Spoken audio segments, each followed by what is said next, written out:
what's up? It's Gabby and welcome back to my channel, or welcome to my channel if you are new here. Today's video is going to be 5-star predictions. I love seeing 5-star prediction videos. I think it's really exciting to see what people think are going to be really good reads for them personally. Plus, I tend to find a lot of new books for myself that way, because if somebody's thinking it's going to be a 5-star, odds are there's a reason behind it. It must sound really good. They're hearing about it a lot, tons of different reasons, but it's usually good enough reasons for me. So let's jump right into it. I have 5 books here that I definitely think are going to be 5 stars for me. Some of them, if they're not 5 stars, I don't even know how I can continue reading and calling myself a reader because they sound so good. So first up is a book that you have no doubt seen somewhere. Book Talk, Instagram, Twitter, anything, everywhere, BookTube, you've seen it. You know what I'm going to say. From Blood and Ash by Jennifer L. Armentrout. So I actually own all 3 of these now, and I haven't read it yet because I've heard there's so many cliffhangers. It sounds so good but so scary because I don't want to get into it and have a cliffhanger. But I know this is going to be a 5-star. I already have some minimal connection with the characters just off of what I've heard about them. I'm dying to read this. I don't know if I can wait for all 6 books to be released before I read this, so it might be coming sooner rather than later. This book is about a maiden who is not allowed to be seen by anybody. No one can talk to her, interact with her. She is growing up to serve her country. She knows that one day she's going to serve her country. I don't even know what capacity, but she cannot be seen or looked upon by anybody. And I guess she kind of starts to get tired of that. She wants to be her own person. She's not sure if being the maiden is what she is meant to do. And when this guy Hawk kind of slides in there and he's like a bodyguard or a soldier or something, she's like, I'm gonna risk it all. So that's about the gist of it. I probably am not doing it justice, but I'm really excited for it. I cannot wait to pick this up. I definitely don't think I'm gonna make it for the next 3 releases before I jump into this.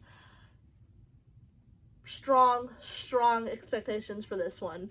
Which, that's another thing about this, is I have really high expectations, and I hope that having these high expectations don't somehow let me down on my enjoyment of these. You know how when you have really high expectations and something just doesn't meet them, so it actually makes it worse? I'm really hopeful for all of these, but I do see that as a possibility for maybe some of them, but I'm just so excited for these, so let's hope that doesn't happen. Next up, we have Fable by Adrienne Young. I have read the author before and adored her writing, really enjoyed the stories, so I think this one's going to be no different. This book is about a young woman who, I think she wants to be a pirate and follow in her father's footsteps, but when her father abandons her on a deserted island with nothing but wild men to survive, she I think she wants to take revenge against him and become the queen of the seas. So it's got a piratey aspect. It's almost giving me Lord of the Flies vibe, because she's gonna go to this island and I feel like there's gonna be a lot of brutality and stuff, which I'm definitely here for.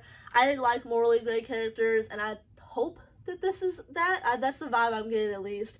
But we also get that pirate-esque vibe, and overall this just sounds really exciting. It's pretty small, it's a duology, but I feel like it'll be a quick read, it'll be a fun read, and it's going to be kind of edgy, is my guess. But this definitely feels like it'll be a 5-star for me. It sounds really exciting. Next up is Take a Hint, Danny Brown by Talia Hibbert. This was a really easy one for me to add to this 5-star prediction list. After reading Get a Life, Chloe Brown, and absolutely loving it, I knew that this second book would be a dead ringer for a 5-star. So this follows Danny Brown, who is the middle sister of the 3 Brown sisters. She is all about her career. She wants to be successful, and she has no romantic inclinations at all. She doesn't want romance. She's definitely down for one-night stands and stuff like that, but she's not really into the romance, the relationship thing. I believe she has to do a little bit of fake dating to further her career in some way. I think that that's the overall tropey plot, is that she has to get a fake boyfriend to further her career. And so she meets this night security guard. Actually, I don't know if he's a night guard. I don't know why I said night. I think of Night of the Museum. So she meets this security guard, and he is really into the romance thing. He is wanting to get with Danny and make it into something, break down all her walls, where she's kind of just like, I don't really want a relationship, but, you know, we all know what's going to happen, and I think it's going to be really cute, really fun. I like the fake dating trope, so I definitely have really high expectations of this, especially after Get a Life Chloe Brown and how much I love that. So I definitely think this is going to be an easy 5-star.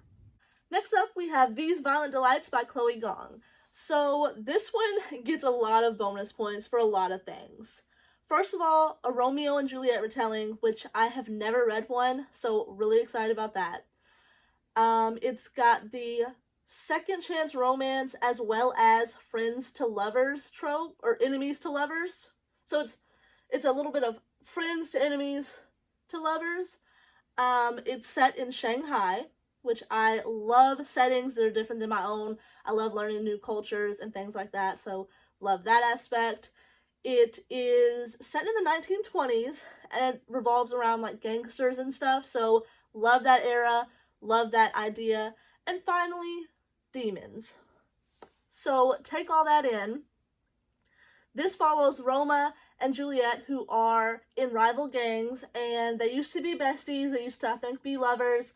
Now they're enemies, and their war between their gangs is starting to get really crazy. And when demons start attacking and kind of wreaking havoc, destroying both the gangs, they decide to come together to figure out what the heck's going on and try to basically save the lives of everybody. So I definitely have pretty high expectations of this, and I think that it's going to be really good. I'm excited for my first ever Romeo and Juliet retelling.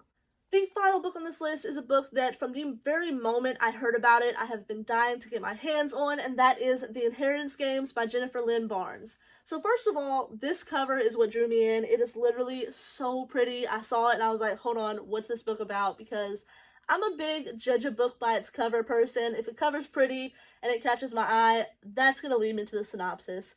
So this book is about a young woman who is not very well off, definitely kind of struggling, and she randomly inherits billions of dollars. This older billionaire passes away and leaves her his entire fortune, his massive mansion. She has no idea why. She doesn't know him, doesn't think there's a relation between them. She just has no idea why. She goes to live in the mansion she has now inherited, and there are 4 young men there who are the billionaire's grandsons. So she is now living there with them. I think that they are not going to be too happy about this, and they all are going to work together to find out why. So the grandpa was really big into like clues and mysteries. He left them a whole bunch of clues throughout the mansion that will kind of eventually unveil why he left her this money. So they're all searching for the clues. She wants to know why she was chosen. They want to know why they were completely left out of the inheritance. This sounds really cool. I've heard it compared to the game Clue, which I love. I love a good mystery, but I've also heard it has some spice, and all around, this just sounds like a book that I am easily going to fall in love with. So those are the 5 books that I think I'm going to give 5 stars. If you've read these books, definitely let me know down below what you rated them, if they were 5 stars for you. I'd love to talk about it, and if you're not already subscribed, please subscribe to my channel, leave a like, and I'll see you in my next video.